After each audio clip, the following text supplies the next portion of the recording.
tous et bienvenue à Histoire Monde, l'émission où nous découvrons le monde sous toutes ses formes.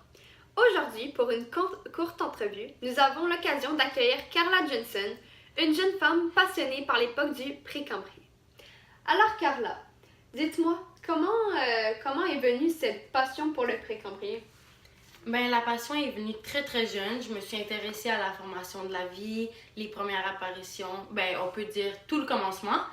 Et j'ai étudié dans ce domaine pendant environ 6 ans. Et maintenant, je suis vraiment une passionnée. Je fais beaucoup de recherches pour en savoir davantage. En tout cas, on peut le voir. Alors, dites-moi, pendant quel temps tout cela a commencé? Je pense que ça a dû durer quand même un bon moment. Mais on peut pas vraiment être sûr.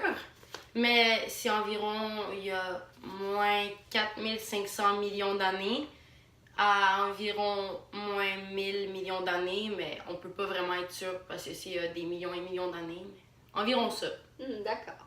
Sinon, dites-moi, qu'est-ce qui s'est passé en tout premier lieu? C'est la formation de la Terre. En fait, c'est des protoplanètes, qui veut dire des mini-planètes, qui sont enterrées en collision et qui ont formé diverses planètes, comme la Terre, qui s'est formée sur une période d'environ 30 millions d'années. Mon Dieu, ça a duré longtemps en tout cas. Ouais, vraiment. Sinon, après l'apparition de la Terre, j'imagine qu'il a dû se passer beaucoup de choses vu qu'on a dû tout créer. Alors, qu'est-ce qui est apparu après? Il y a eu beaucoup de dioxygène qui s'est accumulé et cela a créé l'apparition des organismes unicellulaires. Vous allez sûrement pouvoir m'éclairer sur le sujet. Je suis pas une très grande experte dans ce domaine. Qu'est-ce qu'un unicellulaire?